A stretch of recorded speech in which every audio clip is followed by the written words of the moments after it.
एक घर में दो बहुएं रहती थीं। उनका नाम संध्या और रानी था। संध्या और रानी यह दोनों देवरानी जेठानी थी। जेठानी संध्या नौकरी भी करती थी और देवरानी रानी घर संभालती थी। उनका परिवार बहुत बड़ा था। सास ससुर और उन दोनों के बच्चे, कुल मिलाकर 10 लोग घर में रहते और दोनों मिलकर काम संभालते थे। अब बहुत साल बाद उनकी बुआ सास अपने भाई के घर रहने आई थी। सुबह उठने के बाद बुआ सास ने देखा कि रानी फटाफट अपना काम कर रही थी। रानी ने नाश्ता बनाया और वह नाश्ता संध्या ने सबको परोसा। उसके बाद संध्या ने अपना टिफिन पैक किया और वह काम पर निकल गई।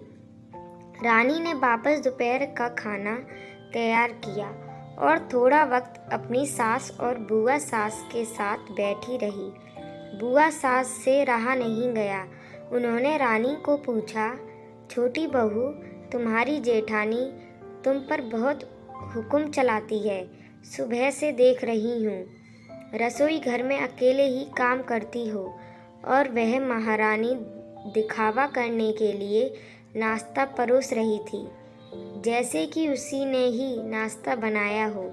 यह सुनने के बाद रानी ने बुआ सास की तरफ देखा और बोली, बुआ सास जी, ऐसा कुछ नहीं है। संध्या दीदी बहुत अच्छी हैं। बुआ सास बोली, तुम बहुत भोली हो रानी। मुझे सब समझ में आता है। मेरे बाल धूप में सफ़ेद नहीं हुए हैं। रानी से अब नहीं रहा गया। वह बोली, ऐसा नहीं है बुआ जी। आपको संध्या दीदी ने सबको नाश्ता परोसा वह दिखा, पर आपको यह नहीं दिखा कि दीदी ने मुझे ज़बरदस्ती सबसे पहले नाश्ता करने दिया और चाय भी दी। वह रोज़ मुझे ऐसे सबसे पहले ही नाश्ता दे देती हैं, नहीं तो सबके लिए नाश्ता करते करते मैं खुद के लिए नाश्ता बनाना भूल जाऊंगी। दीदी मेरी कितनी चिंता करती हैं। दीदी सुबह जल्दी उठकर मंदिर साफ करती हैं, फूल सजाकर रखती हैं और मुझे उनके 1 घंटे बाद उठने के लिए कहती हैं। शाम को आते समय बाजार से सब्जी भी लेकर आती हैं, क्योंकि हमारे मिस्टर रात को देर से आते हैं और मम्मी जी को संध्या दीदी ने बाजार में जाने को मना किया है, क्योंकि अब उनकी उम्र 60 साल से ज़्यादा हो गई है। बाजार में जाते समय उनको तकलीफ़ होगी, उनके पैर बहुत दुखेंगे। कभी उनको बाहर घूमने का मन हुआ तो संध्या दीदी छुट्टी लेकर उनको घुमाने ले जाती हैं। और हाँ बुआ जी, दीदी रोज़ शाम को आने के बाद वह कितनी भी थकी हूँ तब भी मुझे खाना बनाने में मदद करती हैं। वह मेरी बड़ी जेठानी ज़रूर है, पर मुझे अपनी छोटी बहन ही समझती हैं और मैं उनको अपनी बड़ी बहन समझती हूँ। यह सब सुनकर बुआ सास एकदम चुप हो गई। उनकी चुगली रानी के आगे टिक नहीं पाई। शाम को संध्या सब्जी की थैली रानी के पास देते हुए बोली, सब्जी के साथ तुम्हारी मनपसंद लेखक की किताब भी उसमें है। यह सब सुनकर रानी खुश हो गई। संध्या को थैंक यू बोलकर सब्जी की थैली किचन में रखकर वह अपने रूम में चली गई। उतने में बुआ ने संध्या को आवाज़ दी, बड़ी बहू जरा यहाँ आना। वह बोली, संध्या तू इतनी मेहनत करके पैसे कमाती है और ऐसे फालतू में किताब खरीदी करके मुफ्त का खर्चा करती हो, वह भी अपनी छोटी देवरानी के लिए।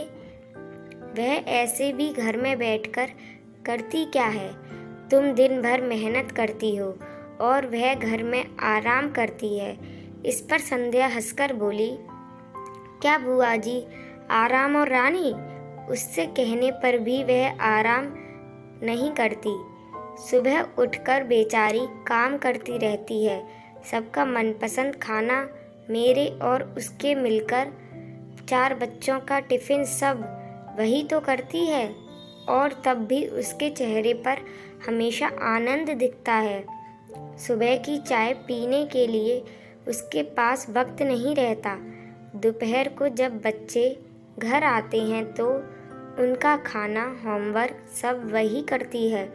इसलिए मुझे बच्चों का टेंशन नहीं है और इसलिए ही मैं ऑफिस में मन लगाकर काम कर पाती हूँ।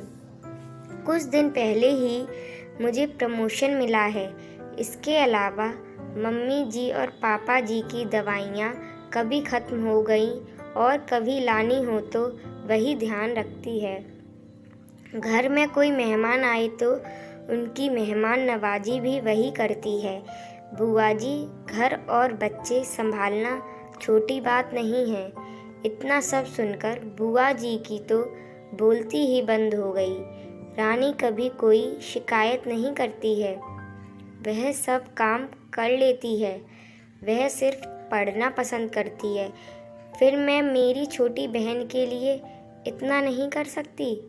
मैं नहीं करूँगी तो फिर कौन करेगा? इतना बोलकर संध्या अपने रूम में चली गई। यह सब बोलना संध्या की सास पीछे खड़े होकर सुन रही थी। वह बुआ के पास आई और बोली, जीजी, यह दोनों देवरानी जेठानी जरूर हैं, लेकिन इनका रिश्ता 2 सगी बहनों से ज़्यादा पक्का है।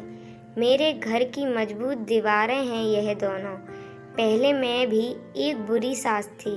हमेशा इन दोनों में झगड़ा लगाने का प्रयास करती थी, पर यह दोनों के प्यार के आगे मैं भी हार गई।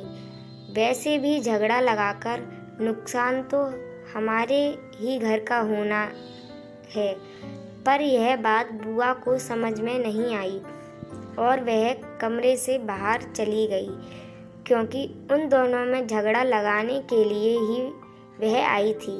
पर संध्या और रानी, इनके जैसी 2 समझदार देवरानी जेठानी के बीच झगड़ा करवाना बहुत मुश्किल था। दोस्तों, संध्या और रानी, इनकी जैसी समझदार देवरानी जेठानी जिस घर में होंगी उस घर का कोई बुरा नहीं कर सकता। जिस घर में ऐसी बहुएं होंगी वह घर स्वर्ग बन जाएगा।